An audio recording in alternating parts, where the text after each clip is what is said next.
subway token in the New York subway. Is that all it is these days? Is $3? So it is, baby. $3 for Seems a subway affordable. ride. Seems affordable. Really?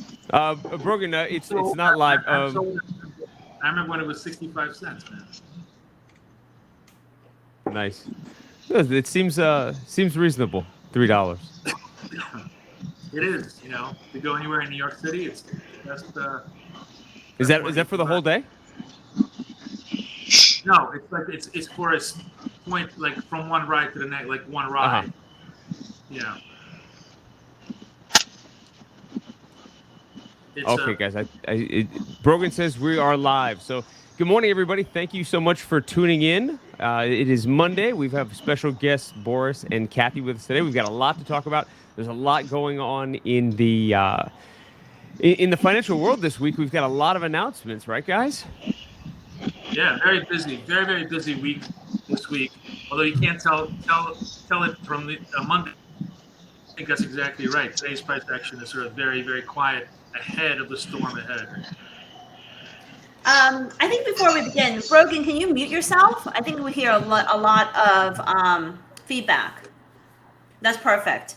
Yeah. So, for those of you that are on, I'm just setting up my Twitter live stream. I'm going to drop in the YouTube link. For those of you that are on Twitter live spaces, this is where you can see our charts, screens live. And so you can click on the YouTube link to get access to that. And I'll remind you can ask questions in there as well. We'll be taking questions throughout the broadcast, so certainly drop some questions in the chat box there. Yes. Okay. I think that's all set up. Twitter space. Well, it's going to be coming up real soon. Twitter takes a while to send the tweet. It should be there now. So you can click on the YouTube link to see, our charts, what we're showing, our faces, and ask questions. But yeah, otherwise, I think we're ready to rock and roll, Corey.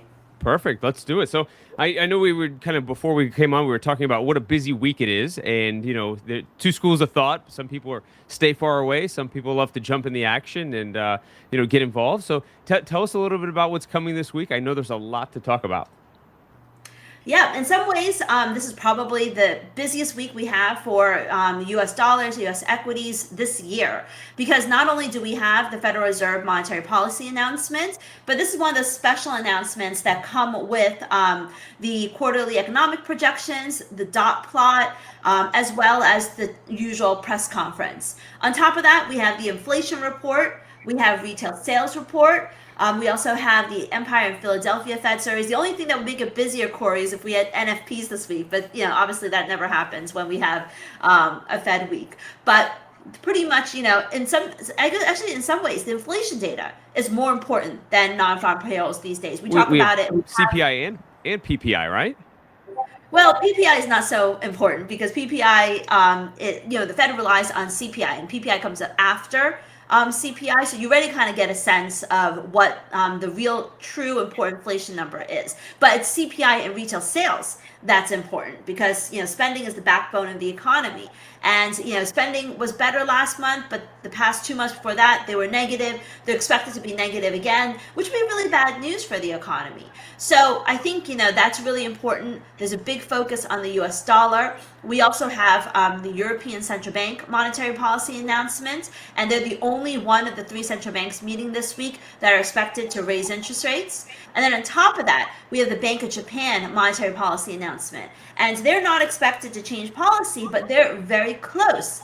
And there's actually, I think a 40% chance that they can make a change. But if they make a change, it would be a huge one because it would be the first major change in policy for the Bank of Japan in, decades. And so that would be pretty significant. I don't necessarily think it could happen this week because there's a 40% odds that they will make a change. Well, the change is not a rate hike. The change is a change in the yield curve control that they have, and where bands that they allow the yields to float between. So it's like a much more subtle change than an interest rate hike, but still, it's a significant change because it's what they're using right now to control policy. But the new BOJ governor, is a bit more dovish than he came right out of the gate a bit more dovish than everyone anticipated. So I don't think he's ready for that quite yet, but they're getting close. So even if they don't do anything, the language and the rhetoric could be a bit more, a bit less dovish, a bit more hawkish. And so that is what makes this month's BOJ meeting so significant. I mean, they're the only one of the few that's kind of lagging behind the curve. Even the Swiss National Bank is raising interest rates and talking about doing more. So it's just a matter of time before they follow the lead of everyone else.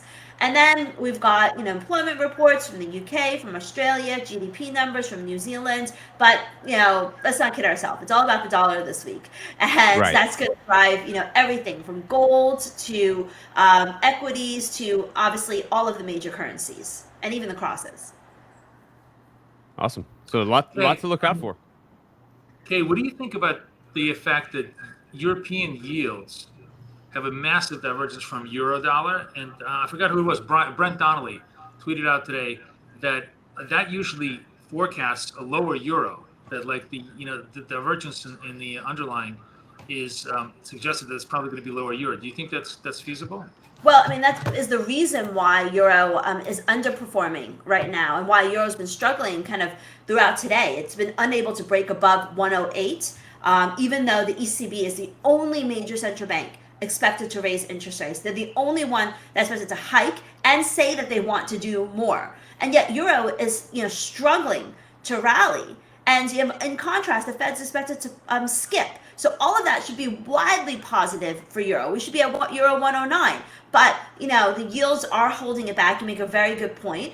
And also the yields are holding it back in part because data has been so weak from the Eurozone. And I think tomorrow we've got the German zoo survey.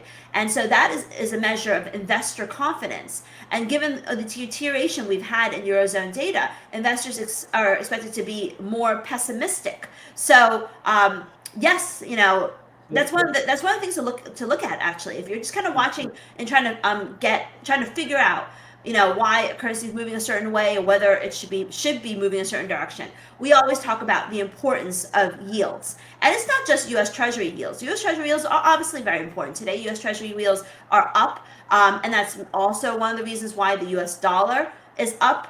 But the fact that U.S. Treasury yields are up and German yields are down should tell you that that is why we're seeing the euro dollar underperform. So it sort of seems like the market is calling ECB's bluff. That they can talk tough, they can say we're going to raise rates until we combat inflation, but the market is forecasting essentially a recession in Europe, and they're saying the ECB is going to have to blink and stop the hiking process, which is why you have all that weight on the euro as we're going forward. And then conversely, even though the Fed is pausing, or at least everybody's expecting the Fed to pause, there's not an unrealistic chance that the CPI could be hotter this month than before. And that could be a really interesting dynamic where the CPI could be hotter than before, but the Fed will still sort of excuse itself into pausing, but the market will stay hot, and that could be positive dollars. You think that could happen? I mean, that's what you think is going to happen, right? That's a scenario that you're laying out. I mean, I don't. You're the macro guru. I'm just trying to play scenarios that seem, I think, kind of non-obvious to the to the participants right now, but that could very well be true. I could. I don't necessarily think that it is true. I don't think that thoughts of recession is what is pressuring the euro. When you lay out a scenario, there's certainly an argument for that, but I think that it's really. I mean, I think honestly, it's just a matter. Last week we talked about how there was no data, and the dollar was going to be hit by profit taking as a result of that. This week we've got a ton of data. We've got the Fed anticipated to do a hawkish pause. And I think that's dollar bullish. I think ultimately you get the profit taking, now we're dollar bullish. I think it's simpler than that. I think, euro is lower because, the main driver of FX flows is US dollar demand. And that's really what everyone's focusing on. And I think, the dollar is not only up against the euro. It's up against, sterling, the yen, the Swiss franc. So it tells me it's more of a dollar story than a euro story. Okay. Because euro is up a lot against the Swiss franc. It's up a lot against the British pound. So all of that suggests to me it's more of a dollar story than a euro story. So the thing that you just laid out is certainly a possibility, but I don't know if it's really what's driving the market this week and Okay. today in particular. That's why we ask. Yeah, absolutely. Thank you for the analysis. So are we all in consensus that they're going to skip or pause on Wednesday? The market, yeah, pretty much believes that they're going to skip or pause. Let's put it this way. There'll be a big shock if they do. But remember, I think CPI is tomorrow, right? So, there's a lot of, if CPI comes in super hot, market could completely change its mind. It's anybody's guess at this point. But generally, Right. yes, if you sort of assume that CPI is within consensus or 10 basis points up above consensus, nothing ridiculous. The assumption is they're going to pause. Right. I think, the Fed fund futures show that the market's pricing in a 70% chance of no change by the central bank. But you saw how the Reserve Bank of Australia and the Bank of Canada, they were also expected to pause, completely came out, surprised the markets. And, even though we see all of these central banks talking about pausing or breaking or slowing down, there is still another quarter point hike priced in for the Bank of England, the Reserve Bank of Australia, the Bank of Canada, the ECB, beyond what they've already done and beyond what will come to this week from the ECB. So rate hikes are not done. And it's just a matter of whether the Fed thinks, or the policymakers in general think that it's better to front load the hike or to truly wait and then do it later on when either data confirms that they should be doing it, or risk the chance of the economy being more vulnerable at that stage when they do it. So I still think there's a very small chance.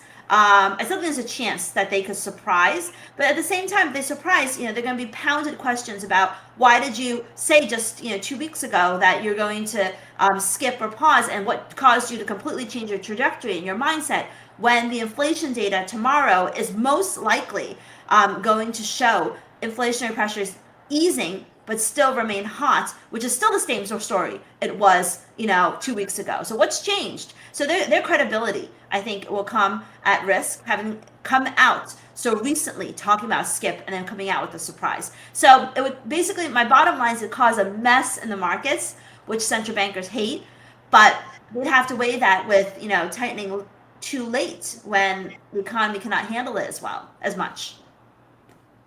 Excellent. And if you could, I know you don't want to play it, but if you could put a trade idea out for the viewers, what's the play coming into the meeting? I've been watching dollar CAD, and I think that dollar CAD is at near term bottom because first off, the Canadian labor market numbers last week were pretty weak. Oil prices are back below $70 a barrel. The Bank of Canada, even though they're surprised with the rate hike, the language in their monetary policy statement changed so that they are no longer signaling more to come, even though the market thinks there's more. And then you have the Fed, who is going to probably going to pause, but then leave the door wide open for another move at the next meeting. So I think dollar CAD to me is an attractive buy on dips, and maybe even buy now. I mean, the whole question is, what is US CPI? And I do believe US CPI is going to be weaker. So perhaps that gives you an opportunity to go long dollar CAD at a cheaper level. But that's the trade that I'm watching. Got it. How about you, Boris? Any trades before the meeting? No, I'm going to literally, I think, wait till after the meeting. I mean, the trade that's been really working has been long equities, but that's getting a little bit tired in the tooth. I think if the Fed does pause and doesn't sound any worse hawkish than it is, sort of like, we remain adamant about fighting. There's two things that can happen this week that I think would be a really big boost for equities. If inflation is sort of within consensus, even better if it's below, if it's 5.4 or something like that, showing consistent move to the downside. Excuse me. And the Fed pauses and blah, blah, blah, blah, blah. Nobody really cares until the next cycle. That just creates more fuel to the fire for equities as we go forward, because there's just so much momentum to the upside right now, which could create like a blow off top. So I would be positive, equities especially positive, Nasdaq, if we're in a benign inflation regime. So do you think we're in a benign inflation regime, or at least do you I don't think? know. I'm really uncertain about this month's CPI. Why? There is, because again, you have base effects. You also have it's not quite clear where the goods pricing is right now. There's definitely been a huge amount of reduction in cost of production. Goods really going down. However, the services part, everybody and their mother is spending money on vacations and tours and experiences, and prices are very, very sticky in that segment. So it's hard for me to imagine that we have, we've had as much of a decline, I think, as possible right now. The best I can hope for is that we're within consensus. So I'm just a little bit leery of the CPI number. If it comes in soft or it comes in line, it'd be a big sigh of relief if you're an equity bull. Well, I haven't heard you mention inflation like that in weeks. Mention what? Inflation in that regard in weeks. I know. I'm just, I just because everybody spending money like a drunken sailor right now on services. So it's true. It's true. Yeah, services are crazy, and the prices aren't coming down at all. They're going up. In fact, the airports are packed down here. In Florida, I think we crossed the pre-pandemic highs on travel already, according to TSA, and it just only going to get tighter, which is great. I mean, it's all great for the economy. It's really interesting that you guys say that, because I do see the demand for services as well, but the service, the price component of the service sector ISM index dropped to its lowest level in a year in May. So the numbers show significant weakness in service sector prices. Now I wonder, what those components are, but I think that there's a lot of demand for services, but it could still be the providers could still be reluctant to raise their prices. Remember, ISM is going to be much more institutional based and corporate based, whereas the final demand inflation is coming on the consumer front. So I think intra-company, companies are no longer willing to pay, up the wazoo for whatever services. If you're working with a partner, you're going to be shopping around. And I think the corporate market has gotten a lot more discipline as far as pricing, because there's far less supply is much more bountiful at this point in everything. But the consumer is just completely price insensitive at this point. So what do you think? What does that mean for retail sales this week? Well, that's the interesting part. So I actually had this conversation with somebody, and we talked about Target, we talked about Dollar General, and what's really, really happening, I think, is that there's this massive substitution. People stopped buying stuff, started buying services. Like you look at all of the stuff, like Home Depot, Target. Nobody's spending any material money on new things, but they're definitely spending money on going out. Dinner, movies, even movies, all of certainly, going out for vacations, family, Disney is, even though Disney's having problems with streaming, they're not having any problems on the parks. And I think that's where the disconnect is. So retail sales could actually be down, but that doesn't mean that inflationary pressures are completely subsided. Speaking of Disney, that's also very interesting, because I think they lowered their prices for the first time I've ever seen, probably at least for 40, 50 years. Wow. And a huge, massive ticket price decrease. Interesting. And I don't know. Very interesting. I didn't know that. Yeah, so I don't know if they think something is being affected in park traffic or demand, or maybe trying to get bodies into the gates so they could spend within the parks. But it was very interesting to me that they never discount, and they have instituted a massive price discount. Interesting. Yeah. for the Do you summer. recall what the percentage was? What was the So it the went discount? down to you can get in the summer a 4-day pass for $99 a day. Wow. And there's probably some more details to it, but quite honestly, I just read the headline, and that was Yeah. about it. But the headline said, massive price decrease, $99 a day. This is granted only Monday to Thursday, but it's a summer anyway. Just, it's everyone, if you're going Sure. away, Yeah. you're going away for the whole week. Interesting. Well, it is. I gotta tell you, this is probably also the. I mean, I don't quite know the seasonality of Disney because God knows, how much I hate going to Disney. But because my family, it's just like Kathy's goes to Disney all the time, and my family goes to Disney all the time. But I'm done with it.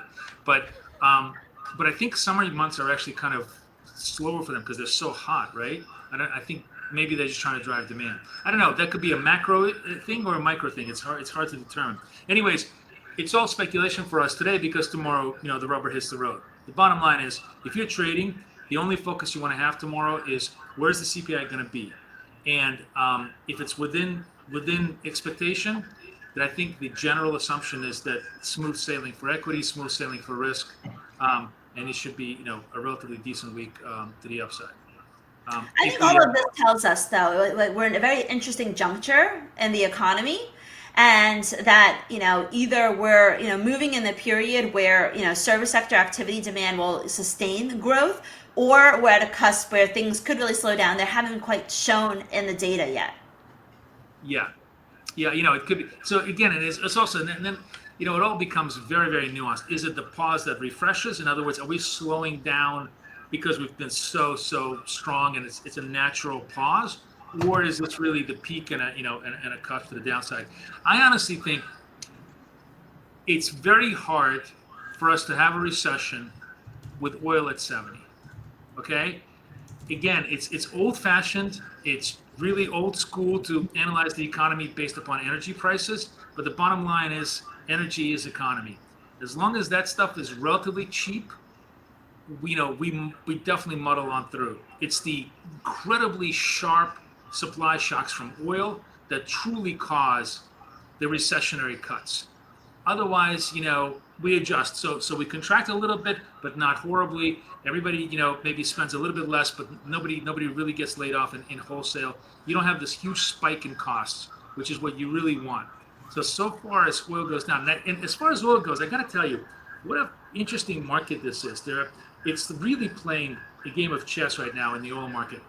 I had this long conversation on Twitter yesterday with Robin Brooks, who is a very interesting analyst, who is basically pointing out that huge amount of Russian oil is being transported by Greek ships in complete sort of acquiescence by the European Union. Basically, without Greek ships, Russia could not export any of its oil. It wouldn't be able to earn a dollar because nobody else has the capacity or the insurance. Because the whole idea now is nobody's allowed to run Russian oil unless you have insurance protection, and nobody is willing to insure anybody unless you're a Greek ship magnate because they have such a huge fleet, right? So they're basically carrying all of Russian oil across the world, selling it to India, selling it to Africa, selling it to everybody, selling it to China. But the interesting thing, and he was making the argument that, listen, the Europeans should really pressure the Greeks, stop this nonsense if you really want to kind of cut off Russia. But I thought, no, I think the Europeans actually understand this, and they couldn't care less. But they want Russia to produce as much oil as possible because, first of all, it offsets whatever the Saudis are trying to do. The single greatest failure in the oil market has been the Saudis' ability to try to contract the market. Right? Twice they put in cuts, and they've done nothing but drive the price of oil lower. Why? Because I think Russia is pumping out oil as much as possible just to pay its current bills. Interesting thing in the whole Ukraine-Russia conflict is the West has decided we're going to arm Ukraine to the teeth. We're going to bleed every possible military weapon out of Russia. We're going to essentially destroy the whole military-industrial complex of Russia via Ukraine, while at the same time making them pump out as much oil as possible so the Western consumer feels no pain. And I think that is a really interesting masterly chess move. And he actually agreed with me that that's a possibility of what's really going on. Because otherwise it's hard to explain how the oil, market is at 6, it's below 70 on a booming economy, unless Russia is just cheating as hell and pumping, just basically desperately trying to chase every dollar he can just to stay alive, which is great, because that's exactly what we want. So I think that's sort of what's Interesting. going on geopolitically and economically. And that does leave us oil in a quagmire. I still am a long term, and I said, as long as we don't break the lows in oil, we still have to be sort of a long term bull on the oil side. It's a buy to dip story, but for now, it's certainly not been a wild ride to the upside. There hasn't been any kind of a spike. For those of you that are in Twitter Spaces, hit the YouTube link because we can show. We're going to be showing our charts. Going through some other stuff through YouTube, and you can see what we are looking at. Boris, could you share with gold? We've been talking about gold, every single week, and it just continues to grind. Can you share with us your gold chart? Talk a little bit about what I think everyone's wondering. When is it finally going to break out? You mean break down? I just said out, so you tell me which direction. Hang on a second. Give me a second while I set up the gold chart, and I will do this in just short. So we do have a question here, which is why is sterling bearish and Aussie so bullish today? Well, first of all, you're absolutely right in pointing that out, but both had actually hit 1 month highs this morning. And it's more that sterling completely U-turned off of US dollar strength. Whereas Aussie also gave back its earlier gains, but not by as much. And I think a large part of that has to do with, first of all, the RBA surprised with the rate hike, and they're supposed to do more. It's just a matter of recency because investors, have UK labor market numbers coming up, and they're, bracing for what should be weaker labor market numbers. So I think all of that is contributing to the pound underperformance versus the Aussie. But it is quite notable that pound is actually, moving a lot more than even euro or the Canadian dollar, everything else. And I haven't seen any news flow. I'll double check, but I think it's really just kind of pre-positioning ahead of the UK labor market numbers that we have this week. And we had comments from a BOE official this morning, which were actually positive. BK Mann said UK data and surveys have been good and positive since the forecast. So there really is no clear explanation for the significant underperformance of the British pound. So everybody's seeing my gold chart now. Join us on YouTube if you're listening to us on Twitter, please, because I'm going to show you. I'm going to deconstruct a couple of chart ideas. So the interesting thing is, gold is not bearish on the 1 hour chart. I mean, this is a very, very bullish formation. Remember, Corey, I said 1950 was the Maginot Line.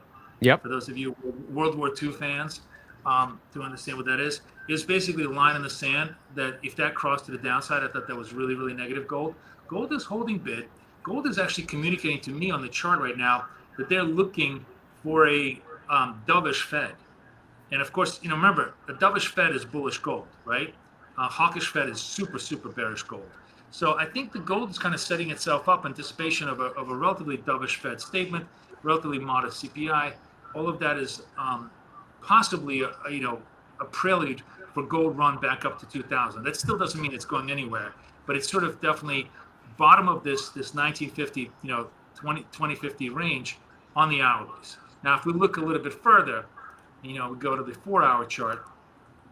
It's just basically bobbing along the bottom since literally the May spike high, right? Since May high spike, we've just basically been distributing, but found that support at the 1950 level, dipped a little bit below it a couple of times, but basically that's what's going on here on gold. It's just finding its legs over here. On the dailies, same kind of a thing. It's just really, really showing you that this whole area over here, and I'll just mark it over here on the charts, it's sort of like this. If we look at 1950 to 1900, that's the level of, God knows, I am not a believer in, I wrote a whole article about how support and resistance are just nonsense. They're just basically, points on a chart that we like to arbitrarily assign value to. But the bottom line is there's some little bit of value. People are finding value in this 1900 zone, this 1950, 1900. for now is holding. That's all you can say about gold. I think on a shorter term basis, it looks like it's setting up for a buy, and certainly gold will be a buy if we are. Is this the 1 hour chart? Yeah, this is the 1 hour chart. It will be a buy if we are finding ourselves into a more dovish Fed, right? So I think within those parameters, that's a relatively good place to be. I'd be cautiously bullish gold on the assumption the Fed is going to be dovish. That's it. So you think the Fed's going to be dovish? Yeah, unless the CPI completely throws a wrench into the whole process, I think that by dovish I mean not overtly hawkish. It will go through its mouth exercise of like, we're still adamantly fighting inflation. We just think right now is a little bit of a pause. Blah blah blah blah blah. But always look at what the guy says now. Look at what the guy does, not what the guy says. And if I think the fact is they are going to pause. And remember, once they pause, natural. It's kind of like the opposite of momentum. They stop hiking. They pause. They can pause for a couple of months. It could be a digestive exercise, which is very likely what's going to happen because they don't want to raise rates unless they absolutely have to, right? That's a very, very brutal instrument for them, and they'd much rather just sort of see if they can see the prices stabilize, perhaps even continue to drift lower, because that does the job for them. So once they pause once, and if we don't have any material impact on the inflationary front, then they can pause for a couple of months. That doesn't mean inflation is gone forever. We've had, for those of you who sort of like go back to history, the 1960s, 1970s, we've had these periods of storm, calm for a year or two, and then regeneration. It's like inflation is very much like a virus. It doesn't go away right away, and so it could certainly reignite itself. But that's a longer term point. If we're talking months, weeks or months forward, there's a very good chance that the Fed could be on pause for a couple of months. That's a very benign environment, and definitely a helpful environment for gold. So I think that one of the main takeaways, and Boris, you don't mind stop sharing your screen. Okay. One of the main takeaways is that there's a lot of different outcomes that could come out of the Fed rate decision.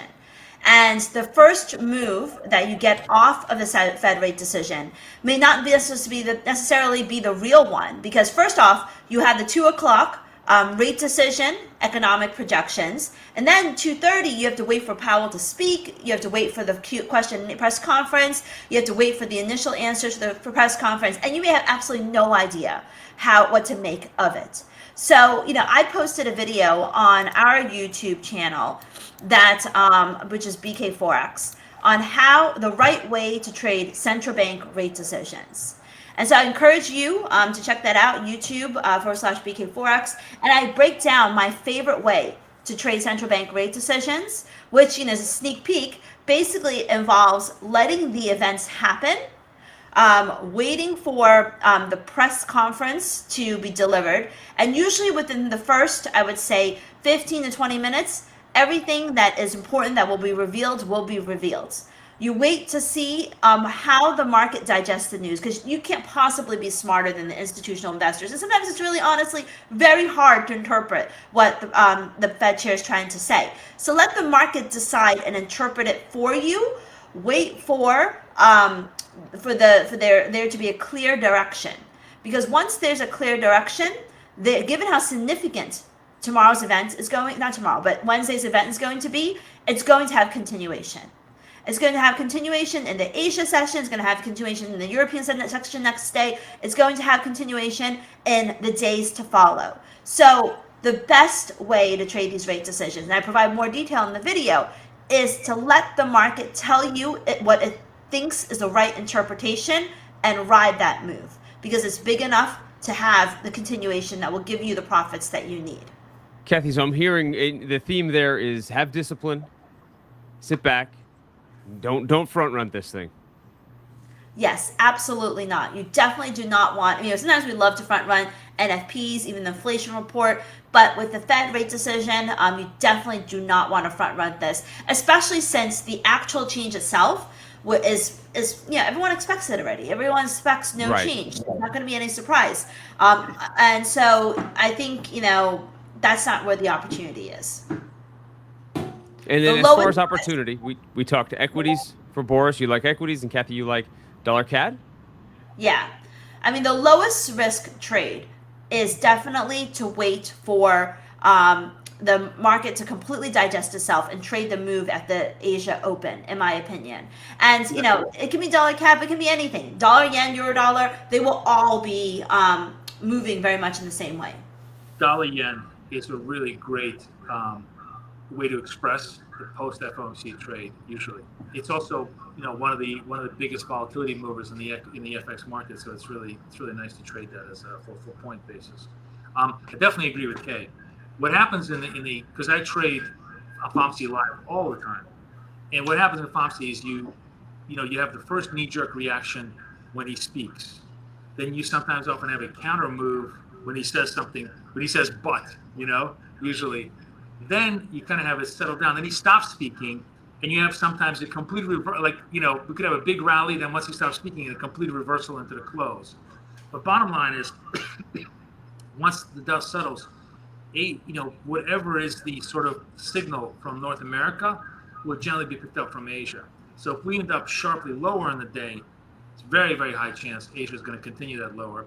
And if we end up sharply higher, we may have a little bit of a retrace in Asia at the beginning, but then it's really going to pick up.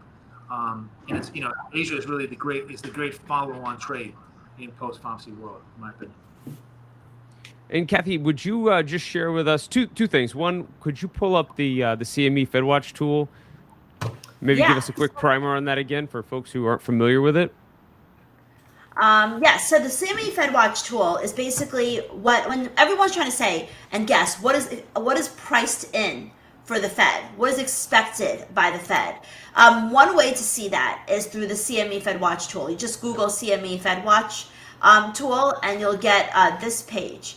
And the way to interpret this page is, interest rates right now is in this region. Its current target is 5 to 5.25%, and there's a 77% chance the market is pricing in a 77% chance that it will stay the same after this Fed meeting, and only a 23% chance it will be a change. And what's really nice about this is it shows you how this has changed with time.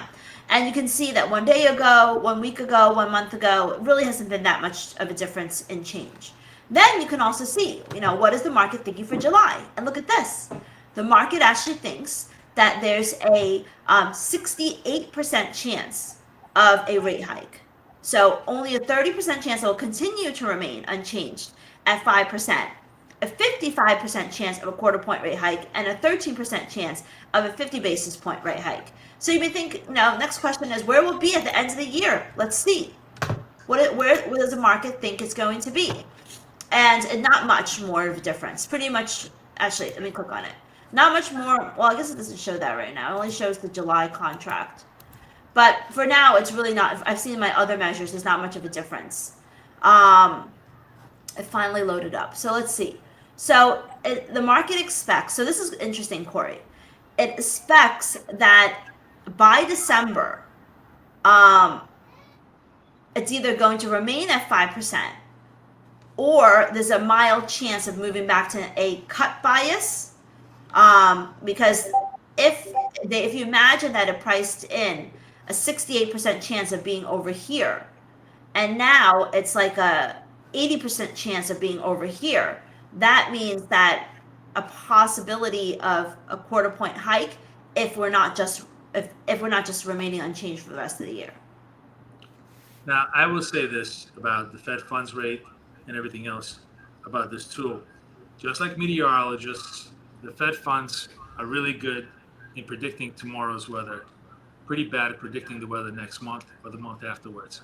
So the highest probability of accuracy is in the front month of the Fed funds. In other words, if you want to take any of this stuff with any degree of confidence, you look at the 77% figure. All of this is a 50-50 bet. From now until the end of the year, a million different things could happen that radically changes the the market's perception of odds. The market is reflecting odds based upon what it's seeing today, not upon any brilliant ability to see what the future will be, And so I always take, to me, the Fed funds future still, it's interesting to see what they're projecting. But if you sort of study the history of it, they're like, I don't even know what the numbers are, but they're materially wrong, like much more than 50% wrong on anything that's 6 months forward versus anything that is the next day or the next week forward. Because which makes sense. Like you said, so much could happen.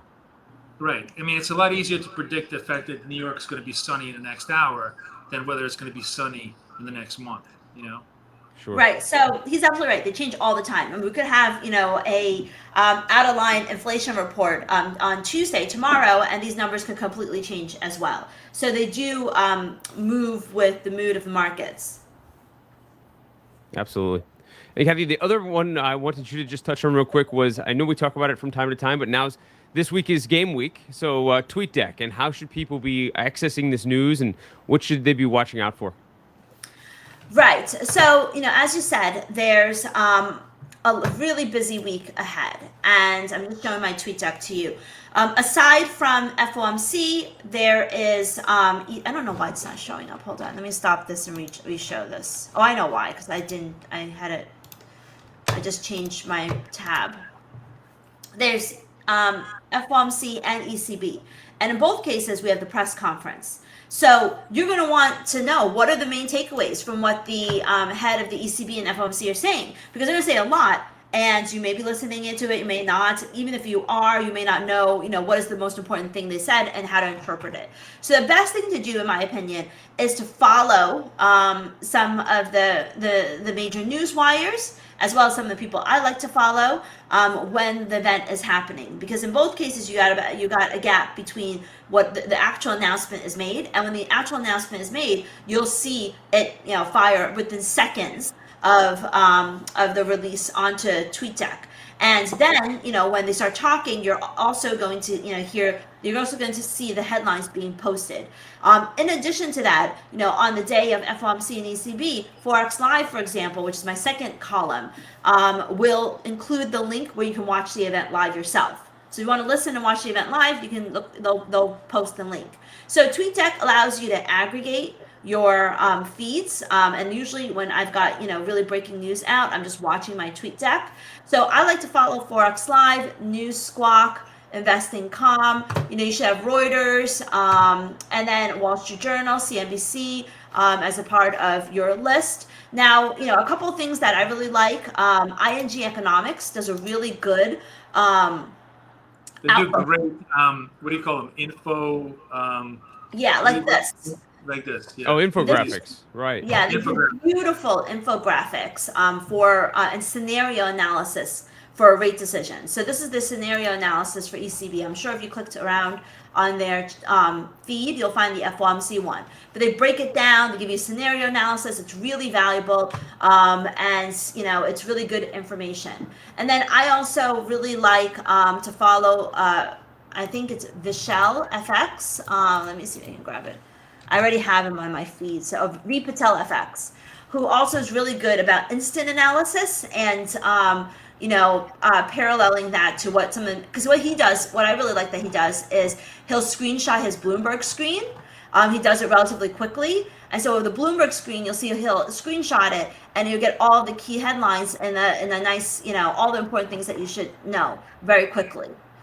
So when breaking news is coming out, I think those are, really good resources to have.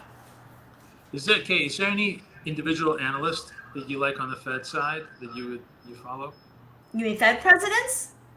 No, I mean like somebody who's a market analyst whose opinion. Yeah, so I like V Patel. I like Mark Chandler a lot, and you can just also look on my Twitter, which is, you can see in my username is KathyLeanFX here, and you can see who I follow, and you can kind of look through that. Right, and make sure you could duplicate that Twitter feed. Not anybody else. Hang on, a very important disclaimer to everybody.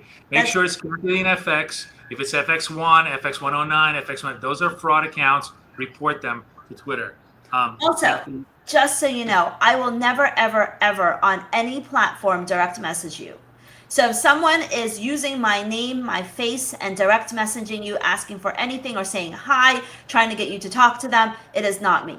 I will never on Twitter, Instagram, WeChat, WhatsApp, Discord, nothing. I will never contact you directly unless you contacted me first. It's a great lesson for everybody. And Yeah. that pretty much goes across the board with analysts and, high profile people on all the social media channels, guys. Exactly. Yeah.